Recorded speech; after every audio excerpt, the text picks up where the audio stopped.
Well, hello and good morning to another daily update on the California Board of Psychology issues. Today I'm going to be talking about my sacrifice, basically sacrificing my career to break the isolation um, of the parents and children in the family courts and to return them back into established professional psychology. And now, to begin with, I just want to say I'm not going to try to argue the case here over the next few days. I've given you all the information. You can decide, and the hearing's public. You can do that, and there'll be a transcript, so that'll all be documented in. And I'll describe that in a little bit. So, in the first couple of updates there, I provided you with the information, my defense and the motions in the mind going back and forth. And so that's, you can figure it out for yourself, toss it into an AI. My defense is basically that it's true, my criticisms are true, that I have a clinical duty to protect because this is abuse pathology. It's a dangerous pathology, child abuse and spousal abuse. So I've got clinical duty to protect. And I've got mandatory, obligated, required obligations under Standard 1.05 to take further action appropriate to the situation when there's ethical violations or when I believe there might be ethical violations by another psychologist. And that would be violations to 2.01, 2.04, 9.01, and 3.04, and all three principles of the Belmont Report regarding experiments on human subjects. So that my actions are actually required by the APA Ethics Code, and that my criticisms are truthful and duty to protect. But because the California Board of Psychology has not accepted my discharge of my duty to protect them, I still carry the duty to protect. I haven't discharged it. So since the licensing boards, who would be the appropriate institutional authority to receive a discharge of duty to protect relative to their citizens, is instead choosing to uh, basically eliminate me from the family courts in favor of the self-proclaimed parental alienation experts and their pseudoscience, that obligation and duty to protect then moves to the next higher order, which is the legislatures who oversee the licensing boards, and then to broader media and things relative to the APA. Why aren't they there? And the role of the AFCC and the role of the custody evaluators. And that might ultimately go into a class action lawsuit or something like that. Psychologist, attorney, I'm not necessarily involved in that. But I have to anticipate relative to the parents and children in the family courts who are being abused, undiagnosed and untreated child abuse, undiagnosed and untreated spousal abuse, that this has a broader public interest kind of thing. And I'll talk about that in a second. So from here on into the hearing, I anticipate more. I'm going to be talking about just the situation for me personally, and just documenting some associated features into the record here. So let's begin today. So first off, I'm a trauma psychologist. If you look at my background, I come out of, right before the family courts, I came out of child abuse and trauma. I was personally treating child abuse. And not only that, let me pull this down for a second, because not only that, I'm not just competent in child abuse and complex trauma, I'm senior staff. I was clinical director, 3 universities, getting occupational therapy and speech and language and psychology services. I just didn't work at the clinic that got CPS referrals. I was in charge of the clinic, and I was training the staff and doing all that. So I'm an expert in child abuse and complex trauma. This is my pathology. And one of the classic, absolutely classic features of abuse pathology is that it isolates its victims from reporting and rescue. You can think of spousal abuse and that husband isolating the wife, or sex abuse and that predator isolating the child. And this is exactly what has occurred in the family courts with the parents and children who are being denied standard healthcare services of a DSM-5 diagnosis and treatment, while this unregulated experiment is being conducted on them regarding a quasi-judicial role for doctors of advising the courts on their custody decisions. Let me say something about that. Courts are totally capable of making the custody decisions. What the information the court needs is which parent's abusing the child, what's causing the child to reject a parent. And it's only child abuse by one parent or the other. It's a child abuse by the targeted parent causing the child to, want to get away from that parent. Or it's a factitious attachment pathology being imposed on the child, disorganized attachment, for the primary and secondary gain of the allied parent. It's a shared persecutory delusion and factitious disorder, child psychological abuse. So that's the only thing that causes that symptom. So one way or the other, it's child abuse. So you can tell over the last 40 years the extent of the misdiagnosed child abuse, because it should have been returned in every single case. But they're not. The forensic custody evaluators aren't diagnosing anything, and they're not competent because they're doing their experiment. And then we have the pseudoscience of parental alienation and the self-proclaimed expert in that, who are diverting people into a discussion about made-up pathology labels rather than applying the DSM-5. The moment we apply the DSM-5, everything is solved. Everything is solved.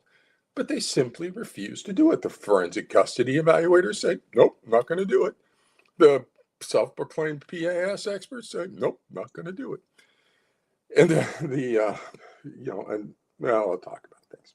So that's what's happened in the family courts. We have this unregulated experiment on this quasi-judicial role for doctors. And then they developed an experimental assessment procedure they call a forensic custody evaluation. And oh my goodness, those are just awful. I get to read them. I'm a second opinion in the family courts. I know what assessments should look like and be. And oh my goodness, these are just awful. But they never get reviewed by licensing boards because they're granted quasi-judicial immunity. And plus the release information barriers are so substantial. So there's no oversight of this experiment. And there hasn't been for 40 years. No risk-benefit analysis, no special protections for a vulnerable population.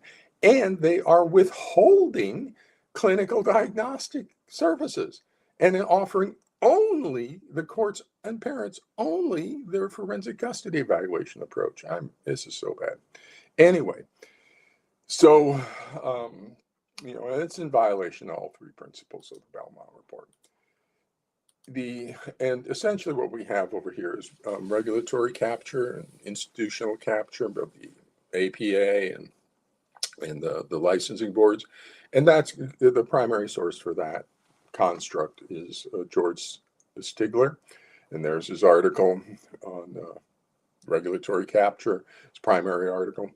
And regulatory capture is defined as the regulatory agency becomes dominated by the industry it is supposed to regulate, prioritizing the interests of the regulated professionals over the public. So, the quote from Stigler, as a rule, regulation is acquired by the industry and is not designed and operated primarily for its benefit. That regulation is not directed at the protection of the public, but at the protection of the regulated industry. And then the second feature that's going on over here is called institutional betrayal trauma. And that was described by Jennifer Freud at the University of Oregon. There's her primary article. And the definition of institutional betrayal is when occurs when an institution fails to protect those who depend on it, responds inadequately to reports of harm, or actively enables or perpetuates harm. And here's a quote from Freud on that. which is institutional betrayal occurs when institutions people depend on for safety and well-being fail to protect them or engage in actions that harm them. And institutional betrayal includes acts of omission and commission by the institution that betray the trust of those dependent on the institution. And institutions often respond to reports of wrongdoing in ways that silence victims, protect the institution's reputation, and perpetuate harm.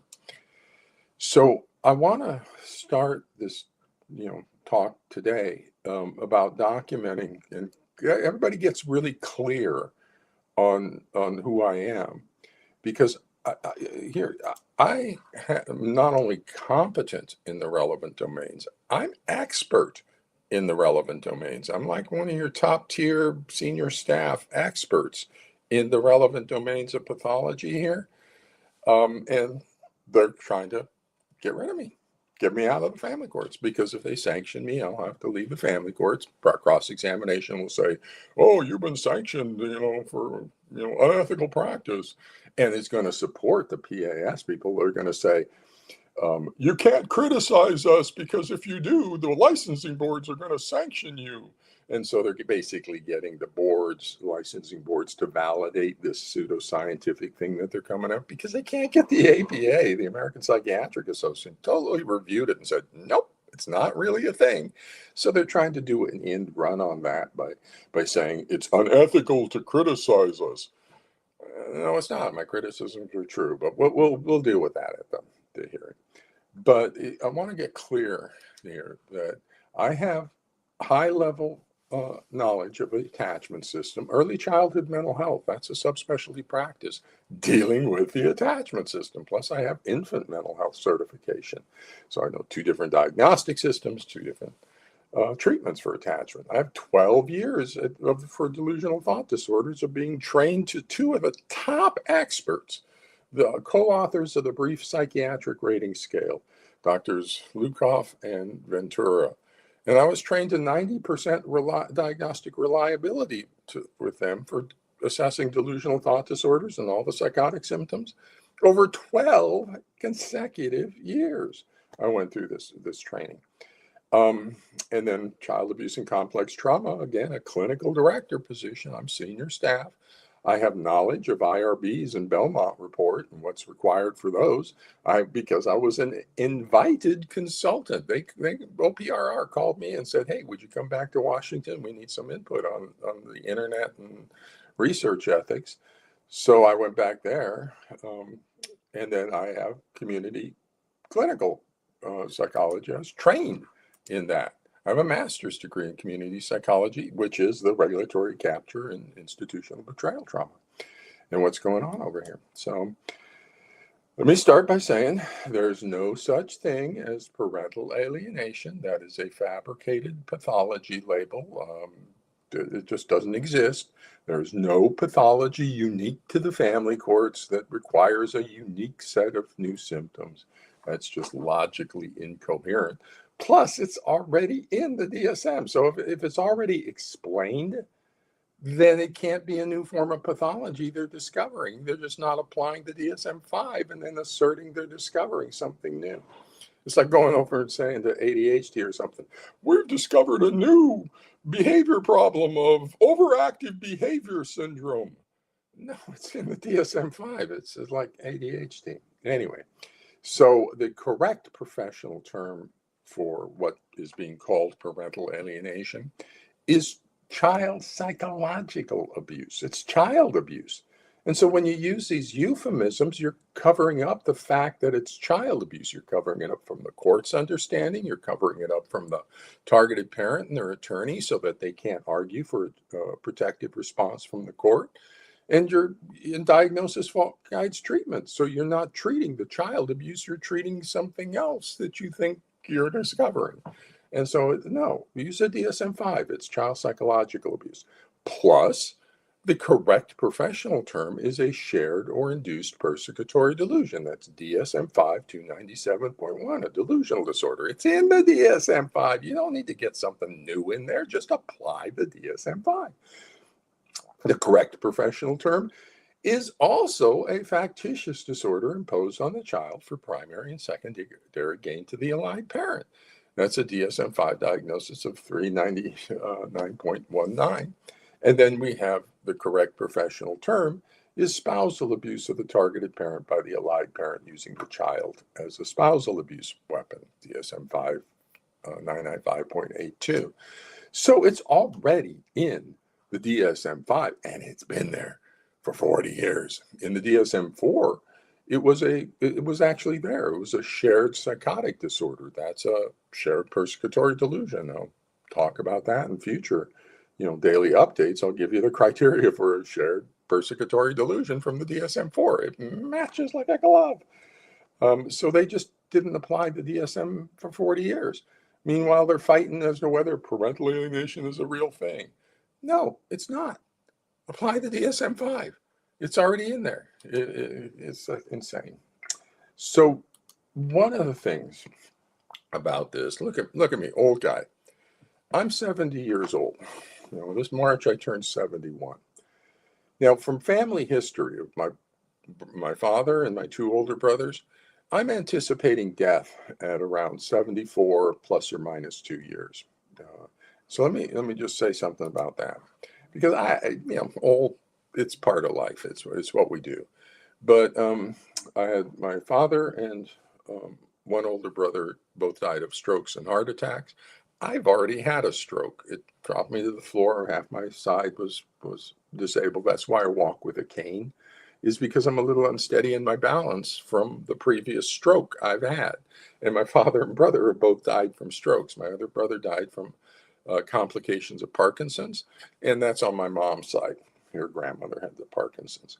So as I'm looking at my life expectancy or planning ahead kind of stuff, I'm thinking maybe I only have another year or two here, and then I'm going to pass off. And so that's a lot of what I'm doing right now, is giving the parents and your allies and the people that are coming after me all the information that I've generated through 15 years in the family courts. When I got over here, I said, oh my goodness. So I started the push. So I know. So not only all that other expertise that I was talking about, I've got 15 years in the family courts. I know exactly what's going on. Are you kidding me? Every month I do triage in the family court. So I hear your stories, and I've heard them for 15 years. And so I'm competent expert in trauma and child abuse. Okay. So the treatment for abuse pathology is to break the victim's isolation and connect the victim into protective resources. And if that is going to take the sacrifice of my career to get professional help to the victims of undiagnosed child abuse and spousal abuse in the family courts, then that's the price I'll pay for you and your children. And it's not one I want to pay necessarily. I'd like to just ride out the last few years of my life okay. But if that's what it takes to protect the children and parents, well, then sacrifice me. But when you're doing it, I'm going to make sure that it breaks the isolation, because the child abuse must stop. I've watched it for 15 years. I've tried to get the APA to do something. I've tried to get the AFCC to do something. I've tried to get the forensic psychologist. I've tried to get the supposed experts in parental alienation to do something. But it must stop. The spousal abuse must stop. This is the most brutal spousal abuse. Oh my God, these parents are having their children ripped away from them, and they're spending the life. Let me say something about that, because I've taught developmental psychology. I'm a child and family therapist, and I know developmental psychology. And you look at somebody like Erickson on the developmental stages, The developmental stage of adulthood is called generativity. That's either your work or your family. You're being productive and generating into the world as an adult. Work or family. So unemployment is devastating to that sense of self. But so that your mom or your dad, that's who you are with your child, and you've been looking forward to being a parent your entire life. Now you have two children. You want to be mom and dad. You love that child. And that child's been ripped away from you by the court in alignment with your ex narcissistic borderline parent and all their manipulation. And the mental health people just watch it and sometimes, often, facilitate it.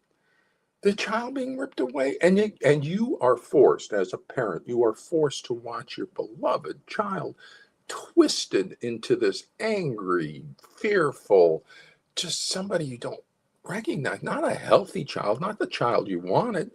This is the most brutal spousal abuse possible. And I've worked child abuse and I've seen abuse pathology. This is awful. And the institutional betrayal must stop. The APA licensing boards need to get in here and make sure that both the parents and children are getting quality services, but also that the court is getting quality mental health information for its decision making. The court's going to have a tremendous impact on these children with its decision of which parent and what the custody's get. And if I got a child rejecting a parent, that's child abuse somewhere in the family, and the court has to figure that out. But it's not getting diagnostic information about the child abuse. It's getting advice on its custody schedule. It doesn't need that. And that's where the risk benefit analysis would have stopped that. If there was an IRB review of this, it would have looked at risk benefit and said, wait a minute, you're not serving the court's interest, you're not serving the parent's interest, and you're not serving the child's interest. You're serving your own interest to conduct a cushy 6 to 9 month assessment when it's possible child abuse. Oh my God, that's awful. But 6 to 9 months, I've seen custody evaluations come in that have taken years. 2 years to conduct a custody evaluation when it's possible child abuse. And by the time you end, that's the child's 2 years older. It's like, oh my God, this is so bad. But there's no regulation. They can do whatever they want, whatever they want. And so we need to break that isolation and get these families back into clinical services because they're being denied that. There's no parent. The parents cannot find or get a diagnostic assessment for child abuse. That's being withheld from them. They have to go out to DBT therapists and see if they can recruit them into the family courts for the borderline spectrum, or the spousal IPV therapist and recruit them into the family courts for the narcissistic spectrum, because all the psychologists in the family courts don't assess for child abuse. It's insane. It's absolutely insane. And I've watched it for 15 years, so it's going. This needs to stop. And the experiment on human subjects need to stop. The New York Blue Ribbon Commission that found that forensic custody evaluations are dangerous, harmful to children, lack scientific and legal value, and lead to defective reports, quote unquote, that result in potentially disastrous consequences for parents and children, that without meaningful scrutiny, they can result in potentially that. Now, where do you get the meaningful scrutiny? From other forensic psychologists? No, everybody just fights about that. Hello, clinical psychologist, worked up 15 years. I'm doing the meaningful scrutiny. And that's exactly what the California Board of Psychology wants to remove from the courts. They want me gone. And so then you will get a return to forensic custody evaluations that solve nothing but take tens of thousands of your dollars, but doesn't solve anything. Oftentimes, they actually repeat them 2 years later. They get a second forensic custody evaluation saying, "Yeah, look, your last one didn't solve anything, so let's do it again." And so they don't solve anything. They don't give the court, and you'll get parental alienation syndrome. Actually, it's going to switch, or they were forensic custody evaluators were trying to switch it over to parent-child contact problems, but I kind of cut them off because there's two vectors going. One is the PAS experts, but the other one are the 6 licensing board complaints I filed against the forensic custody evaluators. So no matter what happens to me, California Board of Psychology currently has 2 licensing board complaints against top forensic custody evaluators on standard 2.04, 2.01, 9.01, 3.04. And so they're going to have to figure it out, and those aren't going away. And you can continue to file those. You can get a VITA, run it through your AI, take a look at it yourself, and say that 2.01 violation, boundaries of competence, not competent attachment, not competent delusional thought disorders. Add complex trauma and child abuse if you want. Add family systems if you want. But I think the 2 is nice and clean because they're not going to have that. And so it's not going away. And as I was saying, look, 70 years old. And so if I leave the planet, then you guys still have the resources that you need to continue to protect your children or try to get protection of your children. And the moment because if the argument is clearly the New York Blue Ribbon Commission and Dr. Childress. So you have 2 vectors of information, 2 credible reports of Belmont report violations and dangers and harms to the citizens of the state. Okay, so the licensing boards should review forensic custody evaluations, and that's in my settlement counter proposal. That's number 3 of them just requesting all the VITAs of the forensic custody evaluators in their state. Run it through an AI review. They can construct it. They can use my VIS. I posted it and I told them how to construct one. And so you run it through your AI and see if they're competent in attachment and delusional thought disorders and the other stuff if you want. And just to review it, just take a look. Just take a look. Because once you do, you'll find that the mental health people in the family courts are not competent. And it's the state licensing boards who are supposed to be protecting the citizens, not the industry, not the forensic custody evaluators. And so that's a second one going through that they're going to be kind of stuck on. So I've been in the family courts for 15 years, and I have never once conducted an experiment of a forensic custody evaluation on the parents and children because I'm a doctor. I diagnose and treat pathology. I do not experiment on human subjects without an IRB approval. And I have never once, not once, advocated for pseudoscience. You can see that in my first email with Burnett. I said, this is a shared psychotic disorder. I'm not saying it's parental alienation. I joined the parental alienation study group. I said, this is a shared psychotic disorder right off the top. So I've never once advocated for pseudoscience. Standard 2.04 of the APA Ethics Code, Bases for Scientific and Professional Judgments, requires mandatory. Ethical standards are not optional, they're not discretionary. Mandatory requires that our professional judgments be based on, quote, the established scientific and professional knowledge of the discipline. That is the DSM-5, that is attachment, that is child abuse and complex trauma, that's personality disorders and persecutory delusions, and family systems. The APA Ethics Code is not optional. 2.01 is mandatory. That's boundaries of competence. You must know the knowledge. 2.04 is mandatory. You must apply the knowledge. And 1.05 to report and to take further action appropriate to the situation is mandatory. It's not discretionary. So I have required obligations when I believe there might be an ethical violation by another psychologist. Well, I'm pretty certain there is because I'm like expert level in all this stuff, and I'm looking at them saying, not so much.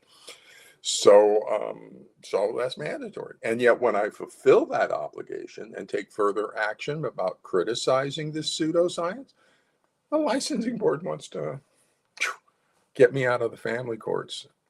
Okay, so good luck to you. But that's the thing. If I'm removed, it's not going to go to parental alienation because the forensic custody evaluators are in the process of switching it over to a new fabricated pathology called parent-child contact problems. But I kind of did an end run on that. And so now let's get both of those looked at.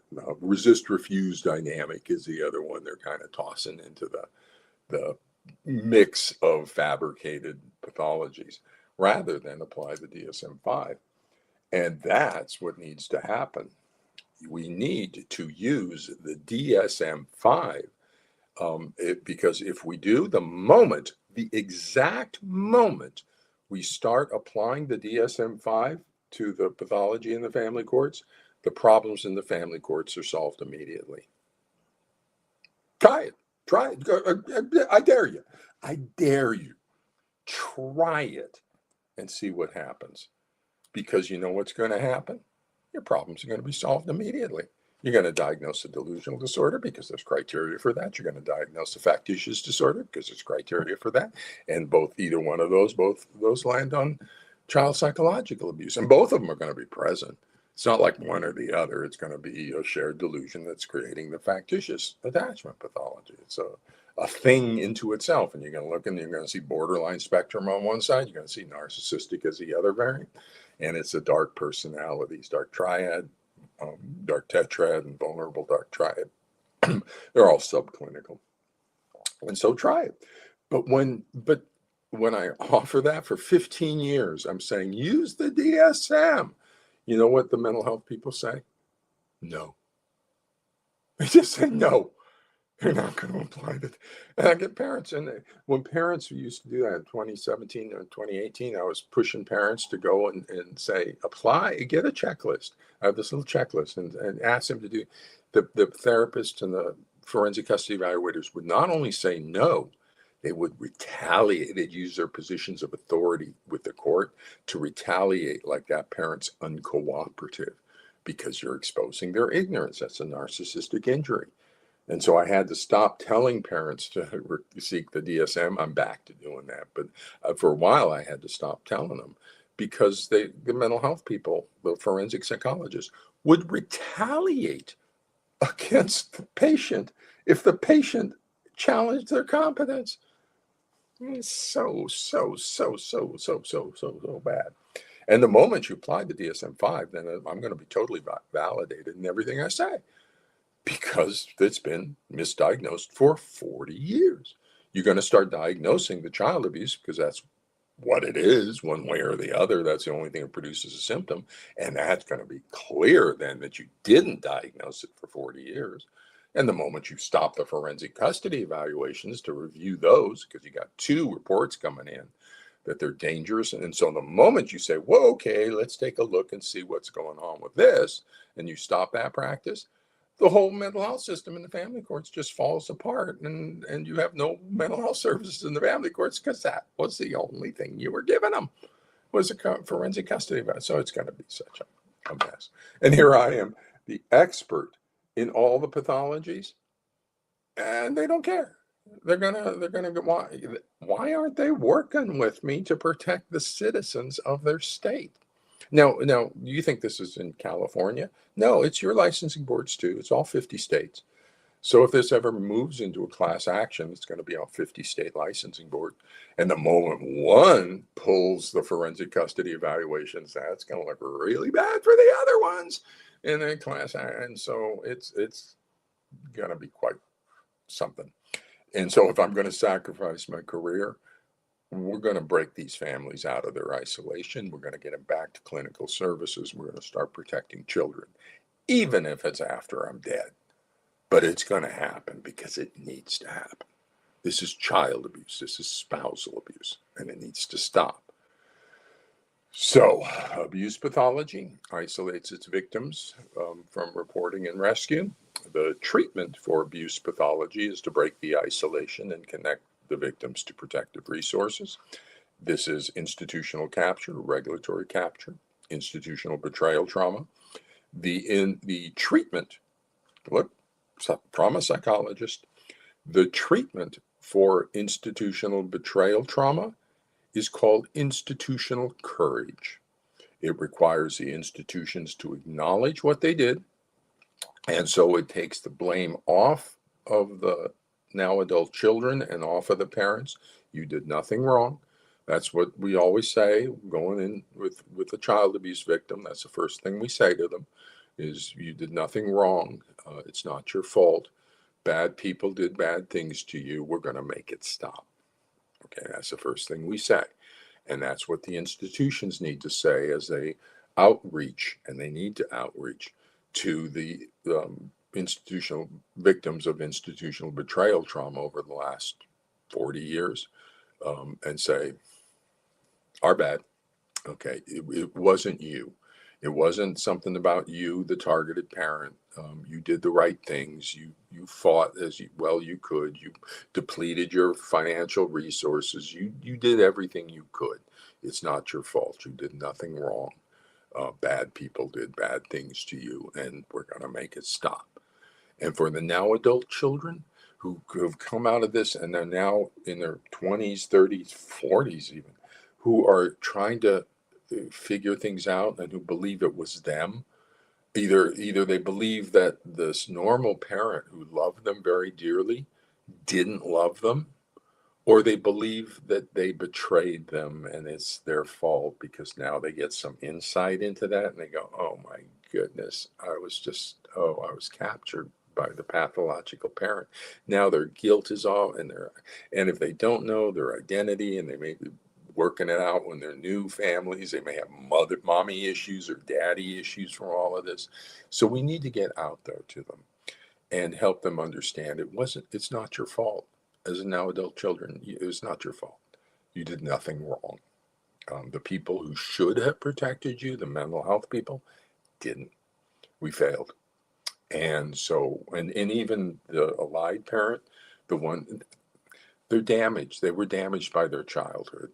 And so, yeah, they're kind of fragile and pathological, and they did what they did. But it's not even their fault. It's the fault of the mental health people who should have recognized it and gotten in and made sure everybody's safe, made sure you're safe as the child. We should have done that. We should have made sure that your beloved targeted parent was safe and that we could stop this and maintain the bond. And we didn't do that. And that's called institutional courage, to step up. Trauma psychologists, I know this stuff. Okay, so that's what needs to happen here. So with that, that's going to be my daily talk coming into the upcoming Board of Psychology hearings. Hopefully it doesn't require my sacrifice. So hopefully the board, my case is going to be clear that first, that it's true. All my criticisms are true. So they're going to say, I'm going to testify. I'm going to do direct examination of myself, which is an interesting concept. But I'll do direct of myself and I'll lay out my obligations under clinical duty to protect in 1.05, that my criticisms are mandatory, my criticisms are true. And then I'll be subject to cross-examine by the state, and then I'll explain why they're true and why they violate 1.05 and why I'm required, mandatory to do that. And interestingly, we got that opposition to my motion in Lamine because I want to establish baseline evidentiary standards. I don't want this pseudoscience and made up pathology labels used as coming in, because then we get arguing about parental alienation, and that's not the pathology. It doesn't exist. Unicorns don't exist either. I don't want testimony about unicorns. And so I am required, mandatory, to rely on the established scientific and professional knowledge of the discipline. And that's a standard I hold to other people relative to my 1.05 standards for taking further action is the APA Ethics Code. So that's my defense, mandatory and truthfulness.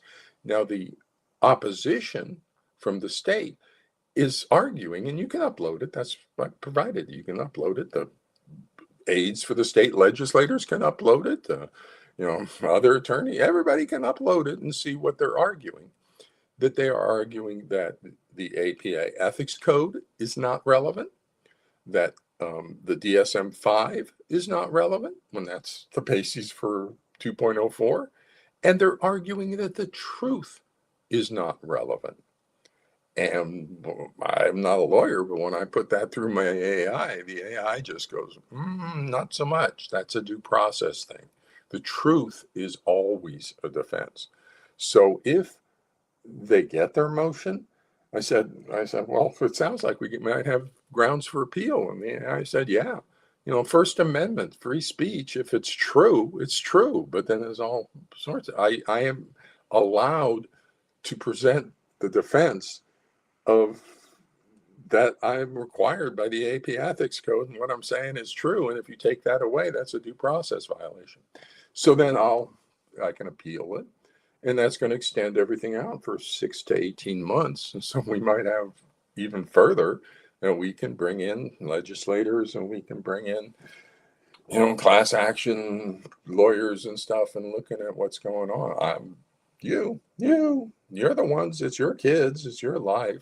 Okay, I've done my job, which is to put myself on the line for you, and the willingness to sacrifice for you, and to spend 15 years here doing this and working with you. I'll talk about this maybe more in future months.